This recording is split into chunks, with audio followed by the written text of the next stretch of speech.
Hello बच्चों, तो आ गए हम आपके लिए नया लेक्चर लेकर और वो है L3 और चैप्टर नंबर आपको पता ही है कि चैप्टर नंबर 3 चल रहा है जिसमें वनस्पति जगत के बारे में हम पढ़ने वाले हैं। और शैवाल शुरू कर चुके थे, हम एल्गी शुरू कर चुके थे, एल्गी का क्लासिफिकेशन पढ़ चुके थे।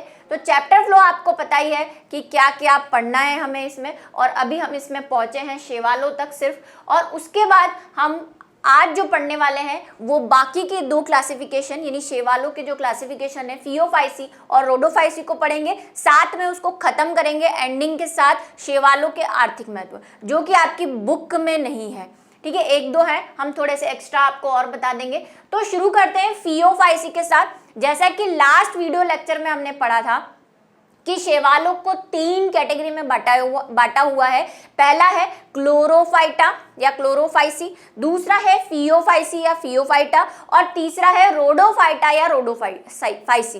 तो ये फाइसी और फाइटा से ज़्यादा कंफ्यूज ना हो, क्योंकि वही अलग अलग क्लासिफिकेशन में इनको अलग अलग नेम दिए हुए हैं। तो आज हम जो शुरू करने वाले हैं वो शुरू करने वाले हैं फियोफाइसी से, क्योंकि क्लोरोफाइसी हम पढ़ चुके हैं। अगर जिन्होंने क्लास अटेंड नहीं की है वो पिछली क्लास लेकर आए, क्योंकि काफ़ी कुछ जो है इन सब में सिमिलैरिटी है, तो बार बार उसको वही एक्सप्लेन करने से कुछ नहीं होगा। इसीलिए हम पिछली क्लास लेकर आएंगे तो थोड़ा सा इजी हो जाएगा आपके लिए समझना। तो फियोफाइसी को पढ़ेंगे। फियो का मतलब होता है भूरा कलर।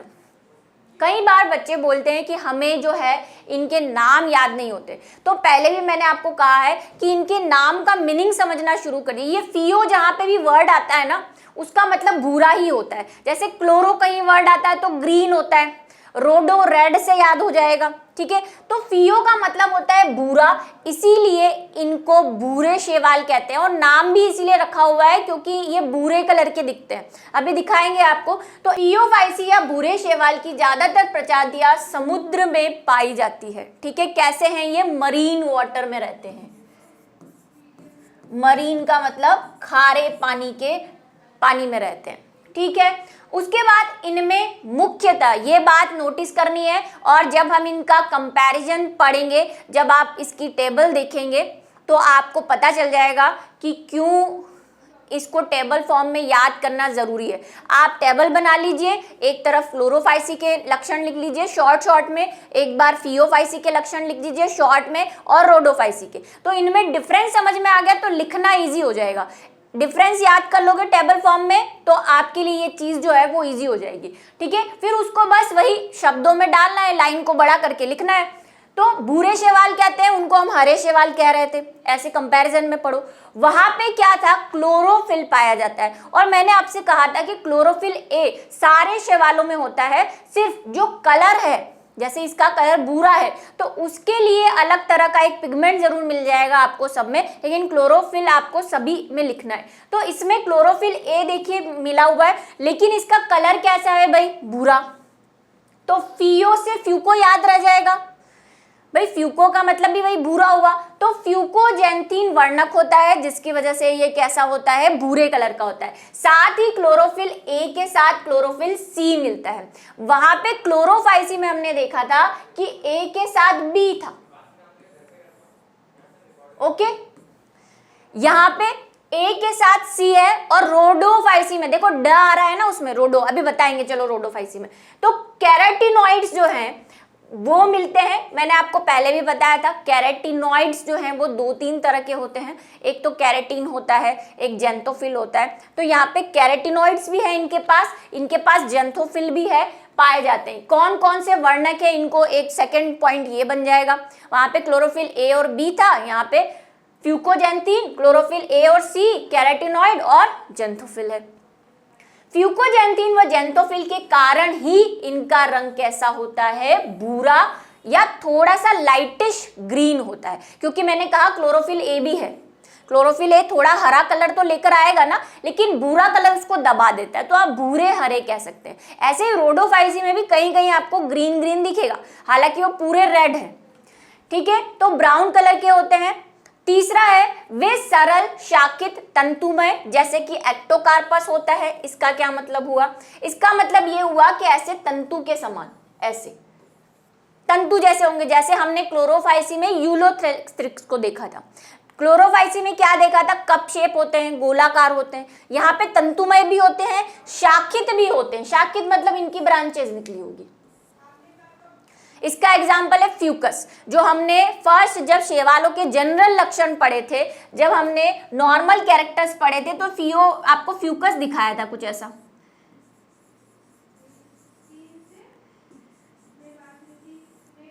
ऐसा तो ये कैसे दिख रहे हैं आपको, ब्रांच फॉर्म में दिख रहे हैं, तंतु भी है और ब्रांच भी है। ठीक है, लेमिनेरिया भी कुछ ऐसा ही होता है, अभी देखेंगे उसको।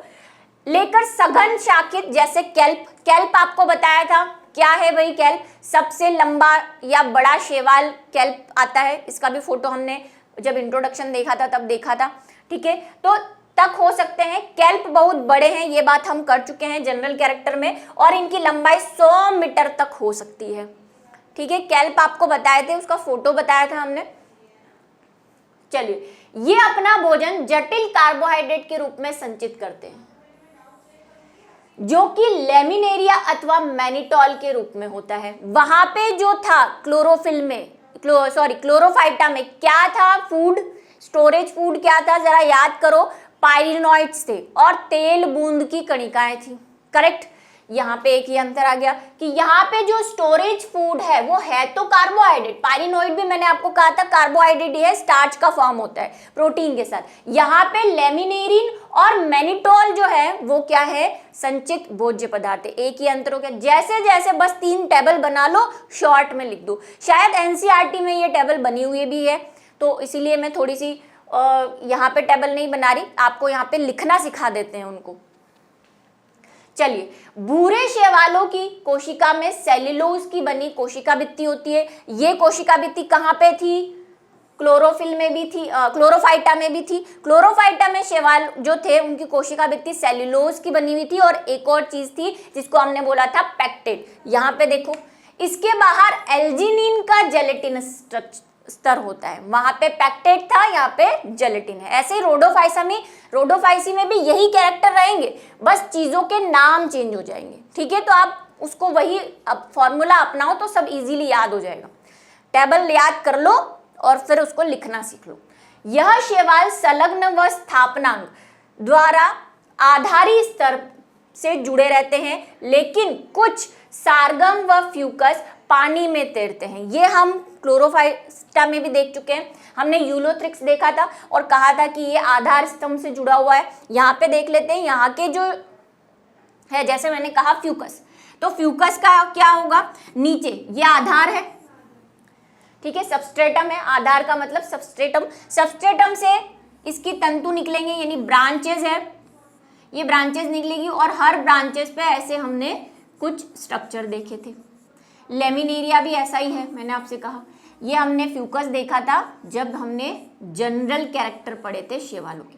आपको फोटो बताया था, एनसीईआरटी में भी है ये फोटो फ्यूकस का। ठीक है, और कुछ कैसे हैं, कुछ तैरते भी हैं, जैसे सार्गेसम।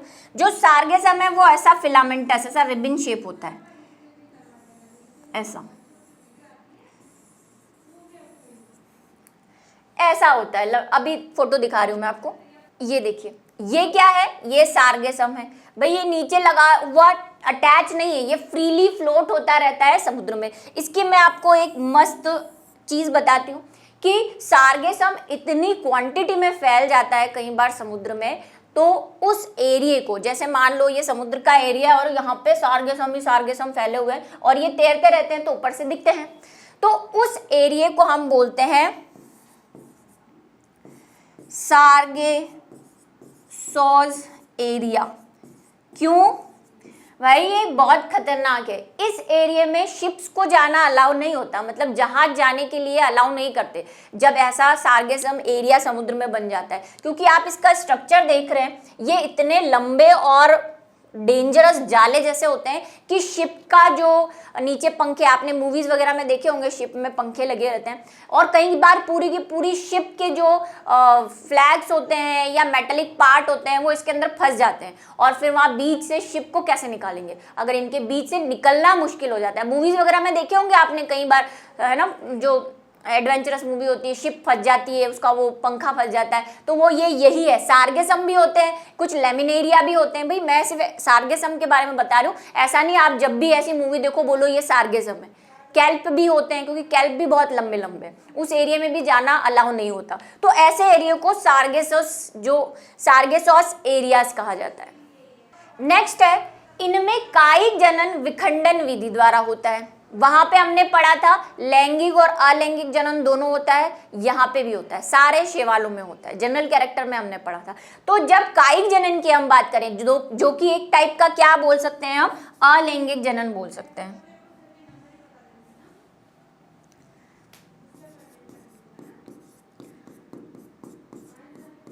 वेजिटेटिव प्रोपोगेशन जिसको कहा जाता है, वेजिटेटिव रिप्रोडक्शन जिसको कहते हैं, तो वो विखंडन के द्वारा होता है। विखंडन क्या है, वही जो हमने पहले स्पाइरोगायरा में पढ़ा हुआ था, फ्रेगमेंटेशन।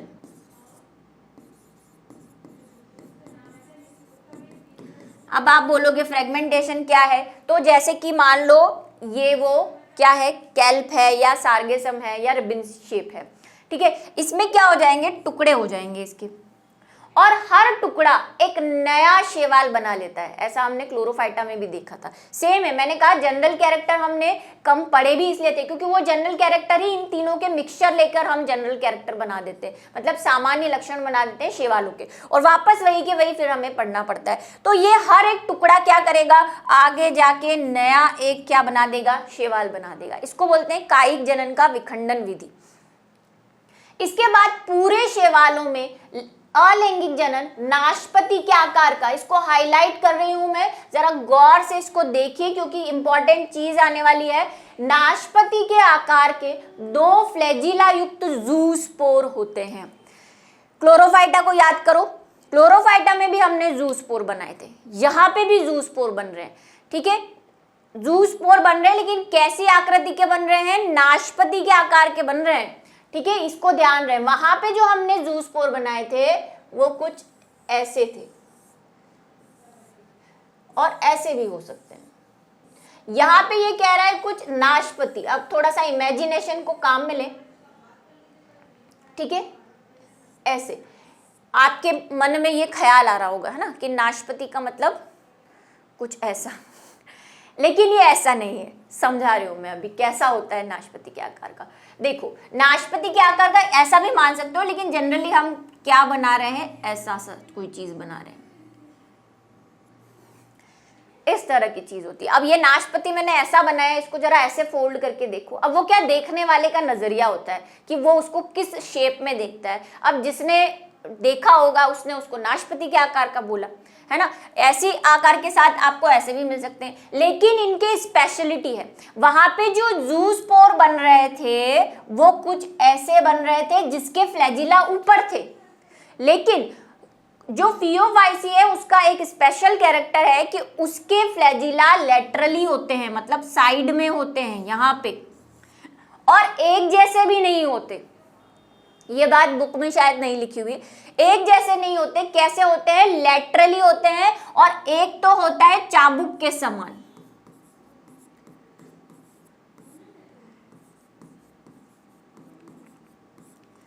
ठीक है, और एक होता है ऐसा जिसको इंग्लिश में तो टिंसेल बोलते हैं, ठीक है, टिंसेल, लेकिन आप क्या बोल सकते हैं, कांटे रूपी बोल सकते हैं इसको। तो ऐसा होता है, इसके फ्लैजिला असमान, मतलब एक समान नहीं होते, पार्श्वी रूप यानी लेटरली रूप से जुड़े होते हैं। नेक्स्ट है, इनमें लैंगिक जनन समयुग्मजी। देखो ये मैंने जब हमने सामान्य लक्षण पढ़े थे शैवाल के तभी बता दिया था कि ये समयुग्मजी असमयुग्मजी बार बार आता रहेगा। जनन तो तीनों शैवालों में एक जैसा ही है, जितने भी क्लासिफिकेशन, और उन्हीं को मिक्स करके हम सामान्य लक्षण बना देते हैं, और उन्हीं को फिर अलग अलग करके हम क्या कर देते हैं, थोड़ा सा उसको डिटेल कर देते हैं। सामान्य लक्षणों में हम एक डायरेक्ट लिख देते हैं, इसमें chlorophyll A B C D मिलता है, और यहाँ पे फिर उन तीनों को अलग कर देते हैं, यही डिफरेंस है। तो आप एक बार तीनों को पढ़ लेंगे, उसका थोड़ा थोड़ा मिक्सचर लगा के भी सामान्य लक्षण लिख सकते हैं शैवालों के। लैंगिक जनन समयुग्मजी वहां पे भी था, असमयुग्मजी अथवा विषम युग्मजी हो सकता है। देखो असमयुग्मजी और विषम युग्मजी का मैंने आपको बताया था कि विषम युग्मजी को हेट्रोगैमस कहते हैं, ये हमने पिछले लेक्चर में पढ़ा था और सामान्य लक्षण पढ़े थे तब भी पढ़ा था, 2 बार बता चुकी हूँ, तो अभी मैं इसको फिर से डिटेल में नहीं बताऊंगी। और जो एन आइसोगेमी बताया था मैंने, उसको कई बार असमयुग्मजी लिखा होता है, ठीक है। उस टाइम मुझे उसका हिंदी याद नहीं आ रहा था एन आइसोगेमस का, तो वो असमयुग्मजी है। युग्मकों का संगम जल में अथवा अंडधानी, अंडधानी मतलब क्योंकि सेक्सुअल रिप्रोडक्शन हो रहा है तो एक नर युग्मक बनेगा और एक मादा युग्मक बनेगा। मादा युग्मक को यानी कि फीमेल गैमेट को हम क्या बोलते हैं? अंड, एग बोलते हैं, है ना। मादा बीजाणुधानी में बनता है वो, ये भी हम पहले देख चुके हैं। विषम युग्मज प्रजातियों में हो सकता है। युग्मक नाशपाती के आकार के, जो हम बात कर चुके हैं, जिसको पायरीफॉर्म भी कहते हैं इंग्लिश में, और इनमें पार्श्वीय 2 फ्लैजिला पाए जाते हैं। ये बात हम ऐसे बनेंगे, चाहे ये अलैंगिक जनन में बन रहे हो या लैंगिक जनन में बन रहे हो। अभी मैं वैसे इसको डिटेल पढ़ा रही हूं, अभी सिर्फ हम पढ़ रहे हैं, इसको अभी डिस्कस करेंगे। इसके सामान्य सदस्य जैसे एक्टोकार्पस,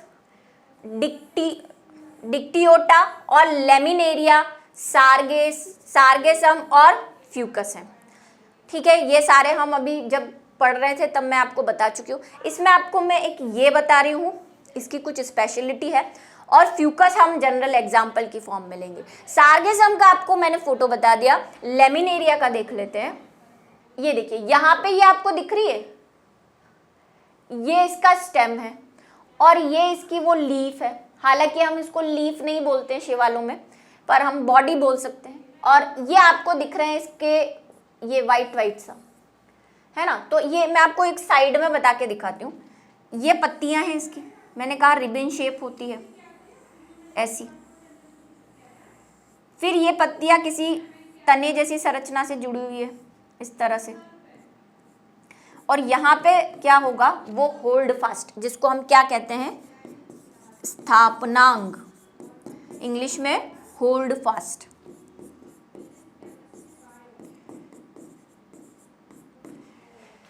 ठीक है, लेमिनेरिया देख लिया आपने, सार्गेसम देख लिया। अब हम लैंगिक जनन को थोड़ा सा डिटेल में पढ़ रहे हैं, हालांकि दोनों ही जनन पढ़ रहे हैं क्योंकि हमने क्लोरोफाइसी में भी पढ़ा। फिर से मैं एक बात बार बार कहती हूँ कि बच्चों, आपकी क्लास 11th में सिर्फ ब्रीफ अकाउंट दे रखा है, मतलब बहुत छोटे तौर पे। अगर आपने एनसीईआरटी खोली है और नहीं खोली है तो खोलो, क्योंकि यहाँ से पढ़ने से कुछ नहीं होगा, आपको एनसीईआरटी पढ़नी ही पड़ेगी। समझना पड़ेगा आपको कि बुक में कितना है, हमें कितना पढ़ना है, कंपटीशन में कितना पढ़ना है।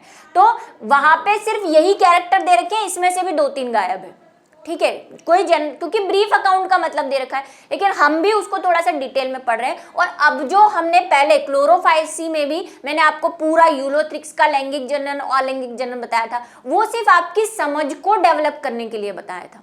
आप चाहे तो बना सकते हैं, अच्छे नंबर मिलेंगे क्योंकि स्कूल्स वगैरह में आप बनाएंगे, लेकिन उसका लोड मत लेना। जिन बच्चों को नहीं लर्न होता है वो लोड ना लेने की, अरे ये भी पढ़ना है, मैडम ने क्या पढ़ा दिया। और कुछ बच्चे जो एक्स्ट्रा पढ़ना चाहते हैं वो थोड़ा ठहर जाए, क्योंकि हम 11th और एनसीईआरटी को ज़्यादा क्रॉस नहीं कर सकते, कर रहे हैं लेकिन इतना भी क्रॉस नहीं करेंगे कि हम कहीं और ही पहुंच जाए, ठीक है। तो ये फिर से मैं बोल रही हूँ कि हम इसका लैंगिक और अलैंगिक जनन लिखते हैं। अब जो हम पढ़ने वाले हैं वो समझने के लिए पढ़ने वाले हैं। आप चाहें तो उसको एक्स्ट्रा ड्रॉ कर सकते हैं अपनी किसी कॉपी में, ठीक है। नोट्स में मैं आपको ये डायग्राम जो मैं बना रही हूँ या पहले बनाया था लैंगिक अलैंगिक जनन का क्लोरोफाइटा में, वो मैं नहीं बना के दूंगी क्योंकि वो आपके सिलेबस में है ही नहीं, ठीक है। आप नोट कर सकते हैं। अब देखो, जो बात हमने समझी उसको मैं आपको 2 एग्जाम्पल से समझाऊंगी, और वो दोनों एग्जाम्पल इंपॉर्टेंट है इसीलिए समझा रही हूँ कॉम्पिटिशन के हिसाब से, ठीक है। देखो, पहले हम बात कर रहे हैं अलैंगिक जनन की, जिसका एग्जाम्पल मैं आपको फ्यूकस से दे रही हूँ।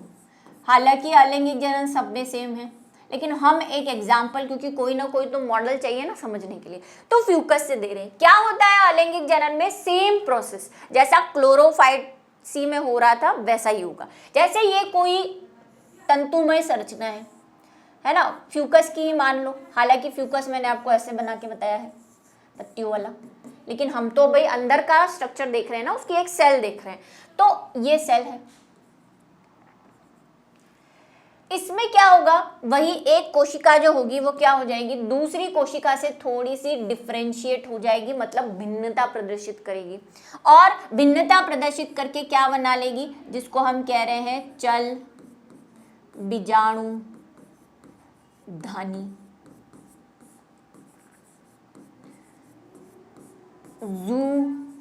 ज़ूस्पोरेंजियम। ये वहां पे भी हमने नाम लिया था, नाम सारे सेम ही रहेंगे लगभग, क्लोरोफाइटा में भी लिया। और मैं इसीलिए आपको साथ साथ क्लोरोफाइटा के बारे में करती जा रही हूँ, अंतर डिफरेंशिएट करती जा रही हूँ, ठीक है, कि क्या सेम रखना है क्या अलग करना है। अब क्या होगा, वही सेम कहानी कि पहले केंद्रक विभाजित होगा, ठीक है, केंद्रक विभाजित होगा। अब मैं सिर्फ ये कोशिका बना रही हूँ जिसको हमने हाईलाइट कर दिया है। केंद्रक विभाजित होगा और बहुत सारे केंद्रक बना लेगा। ये केंद्रक अपने चारों तरफ थोड़ा थोड़ा कोशिका द्रव्य लेकर, विभाजन कैसा होगा, समसूत्री। हमेशा ध्यान रखें अलैंगिक जनन में समसूत्री विभाजन ही होता है, ये बात तो रट लेनी है। अब हर केंद्रक अपने चारों तरफ थोड़ा थोड़ा कोशिका द्रव्य लेकर ऐसी कोशिका जैसी संरचना बना लेगा। और क्योंकि ये चल बीजाणु है तो इनके ऊपर क्या होंगे, चलने के लिए ये कशाभ होंगे, और फिर ये चल बीजाणु फट जाएंगे, जैसे वहां पे फट गए थे, फट के निकल जाएंगे और फिर पूरी की पूरी ये क्या बना देंगे, फ्यूकस बना देंगे, और हम कह सकते हैं कि शैवाल बना देंगे। ये तो अलैंगिक जनन है, सब में कॉमन है। एक एग्जाम्पल मैं आपको दे रही हूँ एक्टोकार्पस का, जो अभी हमने पढ़ा भी। मैंने अभी कहा था कि मैं एक्टोकार्पस के बारे में आपको एक स्पेशल चीज बताने वाली हूँ। एक्टोकार्पस, देखो एक्टोकार्पस जो होता है ना वो 2N बॉडी का होता है, मतलब कैसा होता है, द्विगुणित। क्लोरोफाइटा में हमने पढ़ा था कि सारे मेंबर अगुणित होते हैं, पढ़ा था ना, नहीं पढ़ा है क्लास, वही कह रही हूँ, पुरानी क्लास नहीं लेके आओगे तो बहुत दिक्कत हो जाती है। क्लोरोफाइटा जो है वो सारे अगुणित थे, इसमें एक्टोकार्पस है वो द्विगुणित बॉडी का होता है, मतलब इसके गुणसूत्र डबल है ना, 2N है। अब इसको अलैंगिक जनन करना है, भाई अलैंगिक जनन में तो समसूत्री विभाजन होता है, अलैंगिक जनन भी ये दो तरह से करता है। कैसे बताती हूँ, देखो पहला, अगर ये एक्टोकार्पस की बॉडी है तो पहला तो सेम ये वाली प्रोसेस, जिसमें क्या हो जाएगा, वही समसूत्री विभाजन होगा, और समसूत्री विभाजन से जितने भी हमने चल बीजाणु के वहां पे बी ऊपर लगा दिए, अगर किसी को गलती पकड़ आई हो तो हाँ साइड में लगेंगे ना, फियोफाइटी है, फियोफाइसा है ये यहाँ पे साइड में, तो इसके भी साइड में बनाओ। वैसे ही सेम प्रोसेस से हो रहा है, समसूत्री विभाजन हुआ, चल बीजाणु धानी बनी,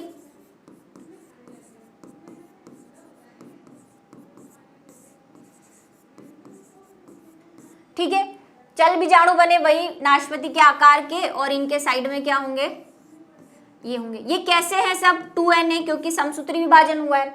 तो इससे जो एक्टोकार्पस बनेगा, इससे जो एक्टोकार्पस बनेगा पूरा के पूरा, वो कैसा होगा, 2N होगा, द्विगुणित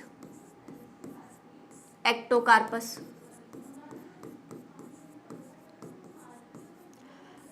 दूसरी बात करते हैं अलैंगिक जनन की।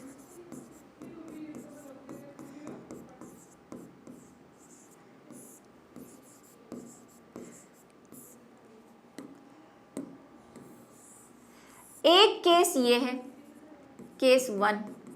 अब आ जाते हैं केस 2 पे। केस 2 में क्या होगा, चल बीजाणु बनेंगे नॉर्मल, लेकिन यहाँ पे जहां समसूत्री विभाजन हो रहा था, समसूत्री विभाजन हो रहा था, वहां पे अब अर्धसूत्री विभाजन होगा। ये देखो, ठीक है, क्या होगा, अर्धसूत्री। अर्धसूत्री हुआ तो कैसे हो जाएंगे सब, N वही केंद्रक विभाजित होगा, फिर अपने आप कोशिका द्रव्य ले लेगा, और क्या बनेंगे, वही चल बीजाणु बनने हैं फाइनली तो। लेकिन ये चल बीजाणु कैसे हैं, ये N है, यानी कि अगुणित है। और इससे फिर क्या बनेगा, इससे भी क्या बनेगा, एक्टोकार्पस बनेगा, वही ये उगेंगे। भाई बनेगा तो आप समझ गए ना कि वो सबस्ट्रेटम में जाएगा, फिर अपने वो होल्ड फास्ट स्थापना रखेगा, फिर पूरा के पूरा फ्यूकस या जो भी एक्टोकार्पस है वो बनाएगा। वो बात नहीं ना, अब बार बार वो उसी को एक्सप्लेन करने में टाइम वेस्ट नहीं करते। तो यहां से ये बन गया एक्टोकार्पस।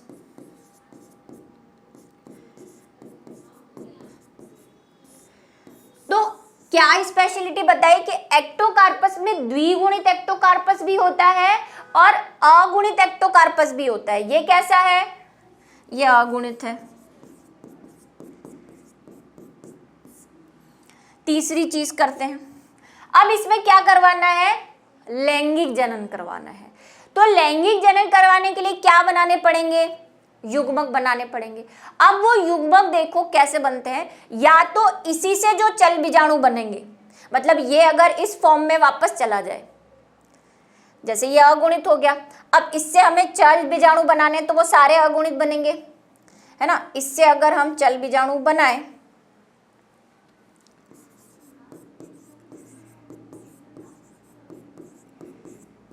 भाई ये अलैंगिक जनन है, यहाँ पे भी तो चल बीजाणु बन रहे हैं, लेकिन क्योंकि द्विगुणित से बन रहे थे तो सारे द्विगुणित थे। अब ये अगुणित है, एन है ये, इसको अगर यही स्टेज फॉलो करवाए जिसमें इसमें क्या हो जाए, वही इसकी एक कोशिका क्या हो जाएगी, डिफ्रेंशिएट हो जाएगी और उसमें क्या बन जाएंगे, चल बीजाणु बन जाएंगे। ये सारे चल बीजाणु कैसे होंगे, अगुणित होंगे। तो एक तरह से ये भी अलैंगिक जनन की फॉर्म का ही काम कर रहा है, लेकिन ये एक दूसरी तरह से भी काम करता है।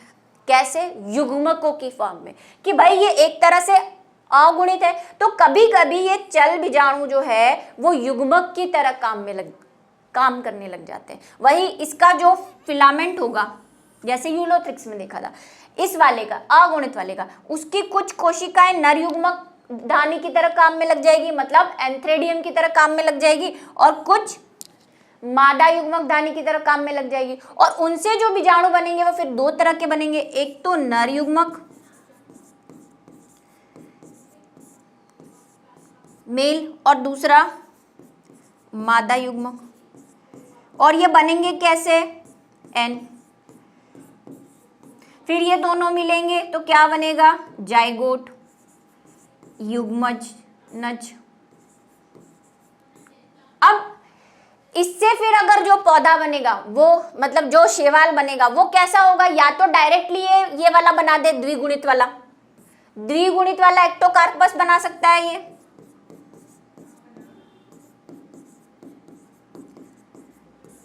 अगर इसने कैसा विभाजन किया, समसूत्री किया, सम लिख देती हूं मैं खाली। और अगर ये अर्धसूत्री कर ले, क्योंकि ये क्या है, 2n है, अगर ये अर्धसूत्री विभाजन कर ले और जो चल बीजाणु बनाए वो अगुणित है, तो फिर एक्टोकार्पस कैसा बनेगा, अगुणित वाला। तो दो तरह के एक्टोकार्पस बन रहे हैं ना,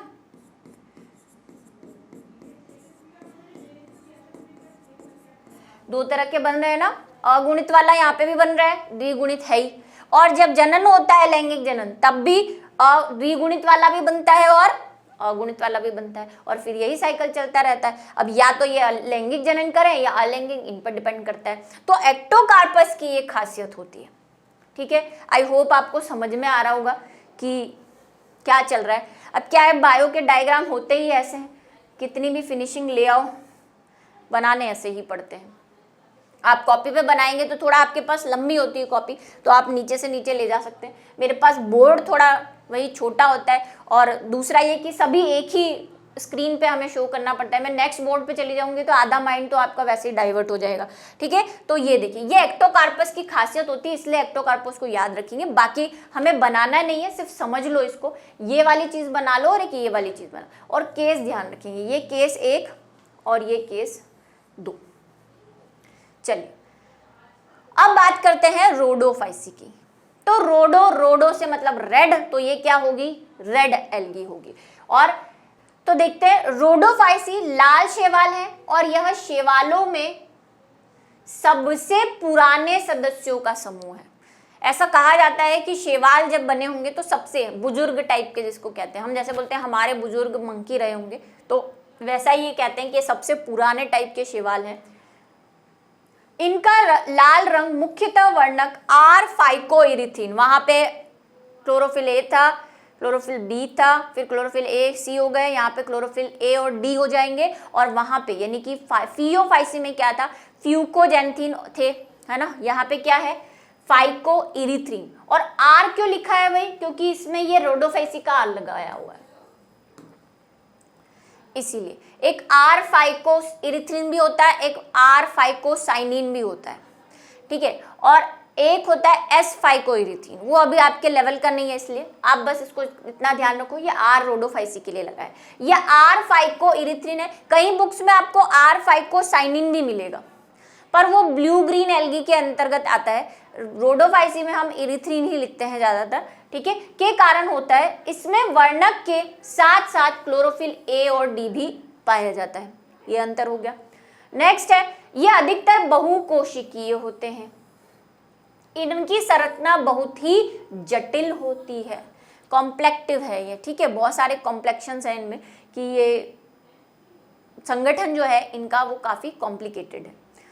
नेक्स्ट है, ये अपना भोजन फ्लोरिडियन स्टार्च, वहां पे पायरिनोइड थे क्लोरोफाइटा में।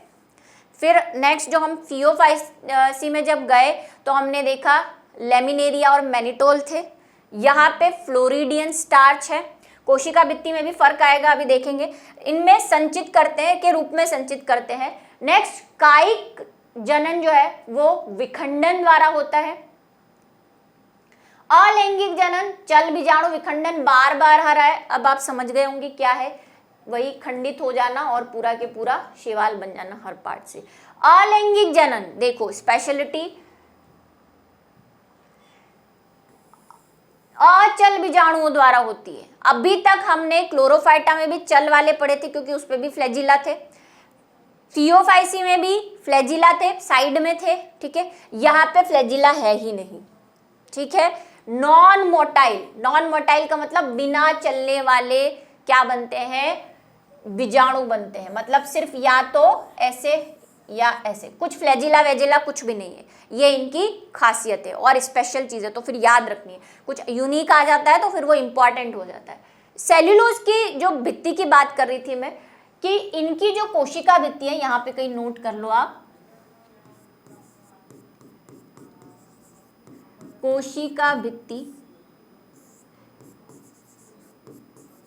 देखो सेल्यूलोज तो तीनों में है तो इसमें भी है सेल्यूलोज, वहां पे पैक्टेट था, ठीक है, यहां पे भी पैक्टेट है थोड़ा सा। जब हमने फियोफाइसी की बात की थी तो सेल्यूलोज के साथ एल्जिनिन था, यहाँ पे सेल्यूलोज पैक्टेट और साथ में सल्फेट के कुछ पार्टिकल्स होते हैं, यहाँ पे लिखा हुआ नहीं है इस पॉइंट्स में, इसको लिख लेना। चलिए, चल अचल बीजाणु द्वारा होता है, ये मोस्ट इंपॉर्टेंट बात हो गई, आईएमपी लगा लेना, इसे हाईलाइट कर लेना। लैंगिक जनन विषम युग्म जीव, देखो फिर से वही बात आ गई। अब स्पेशल फिर इसमें क्या हो गया कि इसमें विषम युग्म की ही युग्मक बनेंगे। वहां पे जब हमने लैंगिक जनन पढ़ा था तो हम कह रहे थे सम युग्म की भी बनते हैं, मतलब आइसोगेमस भी बनते हैं, एन आइसोगेमस भी बनते हैं और ऊगेमस भी बनते हैं। यहाँ पे सिर्फ कैसे है, हेट्रोगेमस है, मतलब आइसोगेमस प्रेजेंट नहीं है, मतलब दोनों गैमेट जो है वो शेप में, साइज में, या फिर चल तो है ही नहीं, खैर इसमें प्रॉपर्टी नहीं है चल की, तो फ्लैजिला की बात आई नहीं, यानी कि शेप में होगा, या तो एक युग्मक छोटा होगा और दूसरा बड़ा होगा, ऐसा कोई डिफरेंस, या फिर शेप में जैसे एक ऐसा हो गया और एक ऐसा हो गया, है ना, शेप में चेंज हो सकता है, हालांकि ऐसा नहीं होता, मैं जस्ट आपको समझा रही हूँ, इस वे में मिल सकते हैं। तो विषम युग्मजी टाइप के हैं, मतलब नर और मादा युग्मक जो बनेंगे वो दोनों एक दूसरे से देखने में डिफरेंट होंगे, वहां पे नहीं थे। हमने अभी तक जितने भी बनाए, चाहे आप देख लो क्लोरोफाइटा भी अगर हमने बनाया तो दोनों में ऐसे बनाए थे, ऐसे नर व मादा, अभी बनाए थे तब भी ऐसे ही बनाए थे, चल बीजाणु दोनों में, नर व मादा में, है ना। यहाँ पे चल तो है ही नहीं तो फ्लैजिला की तो बात ही नहीं है, बट शेप में और साइज में भी डिफरेंट है, ये ऊगेमस टाइप के बनेंगे। अचल होते हैं। अब इससे मैं एक बात आपको यहाँ पे नोट कर लो, हालांकि दिख ही रही है सामने, और मैंने कहा कि इनकी रोडोफाइसी की किसी भी अवस्था में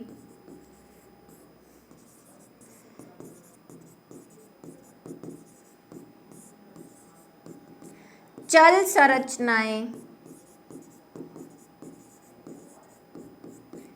नहीं होती।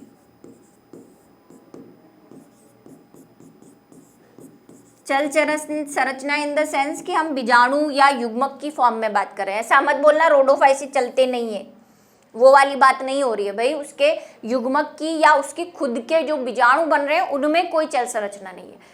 विशिष्ट निषेचोत्तर विकास यानी पोस्ट फर्टिलाइजेशन डेवलप भी लाल शैवालों की विशेषता है। ये सिर्फ लिख लेना, इसको डिटेल में नहीं जाना। इनके जो एम्ब्रियो बनते हैं, मतलब जो जाइगोट बनता है, जाइगोट जो है वो भी क्लोरोफाइटा और फियोफाइटा से थोड़ा सा डिफरेंट एम्ब्रियो बनता है। क्या बनता है वो हमारे लेवल की बात नहीं है।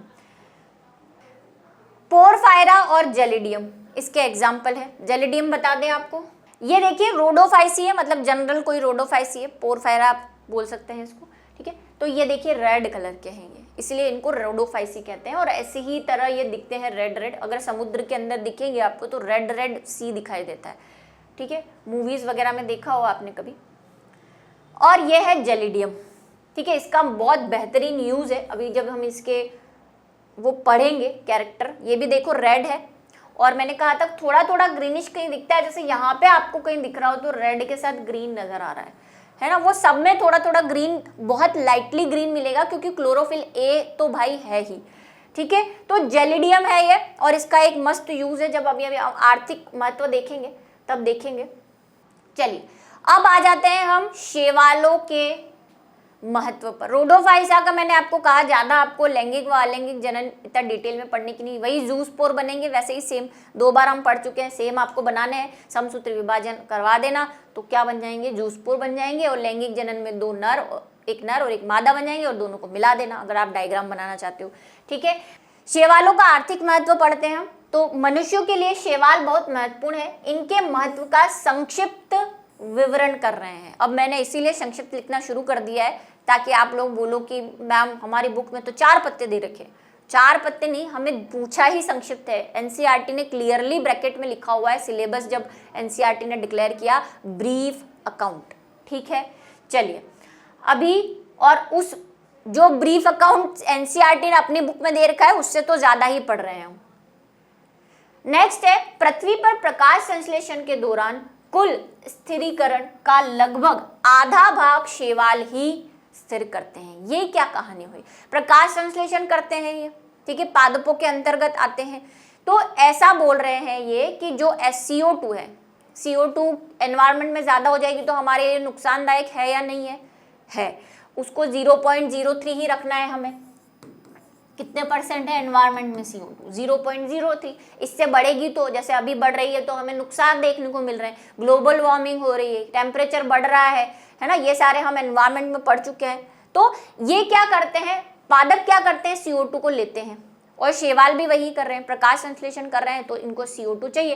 तो इनडायरेक्ट वे में जो हम CO2 बाहर निकाल रहे हैं उनको एनवायरनमेंट से लेने का काम, यानी CO2 को कम करने का काम, यानी उसको स्थिरीकरण करने का, स्टेबिलिटी लेके आने का, कि CO2 इससे ज्यादा ना बढ़े, उसका लगभग आधा भाग कौन करते हैं, शैवाल करते हैं। ये कभी आपने सोचा ही नहीं होगा, हम तो इतने सालों से पढ़ते आ रहे हैं पादप करते हैं। वो पादप इसलिए बोल रहे हैं क्योंकि शैवाल भी प्लांट्स के अंदर ही आते हैं। लेकिन उन प्लांट्स में भी, मतलब जितने भी आप ब्रायोफाइटा, जिम्नोस्पर्म, एंजियोस्पर्म पढ़ोगे, उनका भी अभी तक जितनी CO2 हम स्थिरीकरण करते हैं एनवायरनमेंट में, उसका आधा भाग शैवाल करते हैं। ये बहुत ज़्यादा है। समुद्र के अंदर हम कभी गए नहीं ना, तो हमने देखा ही नहीं कि क्या शैवाल है, कितने हैं। मैंने कहा शिप के शिप फंसा देते हैं, तो कितने क्वांटिटी में होंगे। नेक्स्ट है, ये ऊर्जा के प्राथमिक उत्पादक होने के कारण बहुत महत्वपूर्ण है क्योंकि जलीय प्राणियों के खाद्य चक्रों का आधार है। तो ये प्लांट है इनडायरेक्ट वे में, तो जितने भी जलीय प्राणी हैं वो क्या करेंगे, इनको खाएंगे, खाते हैं, हम भी खाते हैं। कुछ शैवाल हम भी मतलब इन द सेंस आप लोग या मैं खाते हुए नहीं, क्योंकि हमारे यहाँ इतना पॉपुलर नहीं है। जो सी फूड खाते हैं, जो फॉरेनर फॉरेनर है, जहाँ पे वही सब्जियां वगैरह में शैवाल ही खाए जाते हैं, सार्गेसम खाया जाता है, लेमिनेरिया खाया जाता है, तो ये सब खाने वाले शैवाल है ना, सी फूड जिसको कहते हैं, समुद्री खाना। ठीक है, तो ये ऊर्जा के बहुत बड़े उत्पादक, हमारे लिए सब्जियां हैं, वैसे उनके लिए ये सब्जियां हैं। पोरफायरा, लेमिनेरिया व सार्गेसम की अनेक प्रजातियां जो समुद्र की लगभग 70% प्रजातियों में से है। देखो मैंने कहा था, आपको पता नहीं है कि कितने हैं, लेकिन यहाँ देख लो 70 स्पीशीज, मतलब कितने होंगे, स्पीशीज बोल रहे हैं, एक स्पीशीज में करोड़ों हो सकते हैं। भोजन के रूप में उपयोग की जाती है। मैंने अभी कहा लेमिनेरिया खाते हैं, सार्गेसम खाते हैं और पोरफायरा भी आप लिख सकते हैं। लेमिनेरिया का यूज आ रहा है, लिखा है मैंने। लाल शैवाल व्यावसायिक रूप से उपयोगी कैरागिनॉन के स्रोत हैं, जिसका खाद्य उद्योगों में प्रयोग किया जाता है। क्या कहानी है ये? कहानी ये है कि ये आप जो आजकल की मॉडर्न बच्चे वो चॉकलेट शेक पियेंगे आज, है ना, और बॉटलों में ये जो मिल्क आता है ना, ये कौन सा शेक है, और अमूल का शेक है, और वो अलग अलग कलर में देखे होंगे आपने, मार्केट में कॉफ़ी मिलती है, कोल्ड कॉफ़ी भी आजकल तो पैक होके आने लगी है। अब बात ये है कि अगर आप घर में कभी बॉर्नविटा बना के पिए हैं? हाँ मैम, पिए हैं, सब पिए हैं। बॉर्नविटा तो बहुत ही फेमस है, क्यों नहीं पिए? तो बॉर्नविटा को अगर आप दूध के अंदर घोल के रख दो, थोड़ी देर में क्या होता है, कभी पिया है थोड़ी देर रख के बॉर्नविटा? आप उसको हिलाते हैं वापस, एक बार मत हिलाना, ऐसे ही पी जाना, नीचे बॉर्नविटा का पाउडर जम जाएगा, जो बाद में जब हम पीते हैं तो आता है। मेरी बेटी को बिल्कुल पसंद नहीं है कि वो ये जब आता है वो पीती नहीं है, उसको पहले पूरा घुला हुआ चाहिए, मतलब पूरा चॉकलेटी मिल्क चाहिए उसको, तो वो इसीलिए मुझे पता है कि ये क्या है, ये नीचे नीचे सेटल हो जाता है। लेकिन जब आप कोई बाहर से, वो जो बॉटल्स की बात कर रही हूँ मैं, कैंस की बात कर रही हूँ, जो आजकल मिल्क शेक जो है, मॉडर्न ज़माना आ गया है, हमें तो बॉर्नविटा भी घर में बनाने में जोर आने लग गया, हम बाहर से मिल्क शेक बना के पियेंगे। बॉर्नविटा ही नहीं, कुछ भी, आप कोई भी शेक बना लो, आप बनाना शेक बना लो, आप मैंगो जूस बना लो, आप लस्सी बना लो, चलो सब छोड़ दो, छाछ बना लो, क्या होता है, ऊपर पानी रह जाता है और नीचे नीचे वो सारा जो दही है वो सेटल हो जाता है। लेकिन बाजार में जो लस्सी, या आप अमूल की लस्सी, अमूल की छाछ और जितने भी है ये पियोगे, क्या उनमें कभी आपने ऐसा देखा कि वो नीचे सेटल हो गया, ऊपर पानी पानी हो? सिर्फ देखने की बात करूं, पीना वीना तो छोड़ दो, वो वैसा के वैसा दिखता है। क्यों? क्योंकि उसमें ये कैरागीन मिलाते हैं। वो भले ही कहते हैं कि भाई ये तो नॉन प्रिजर्वेटिव है, लेकिन मिलाना सब कुछ है उन्हें। ये कैरागिन कहाँ से मिलता है? ये लाल शैवालों से मिलता है।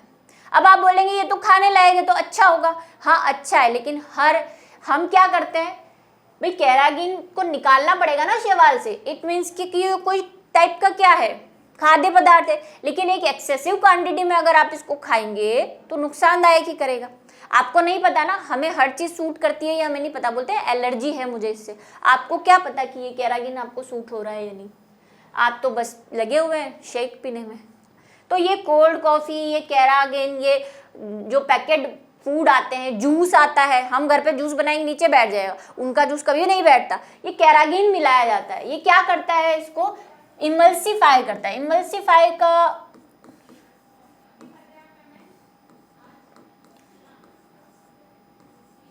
वसीयकृत करता है। 10th में पढ़े होंगे ये, जब पाचन पढ़ा होगा, इमल्सिफाई कर देता है वसा को, पित्तरस पढ़ा होगा, 101% पढ़ा होगा, लेकिन याद नहीं है शायद आपको।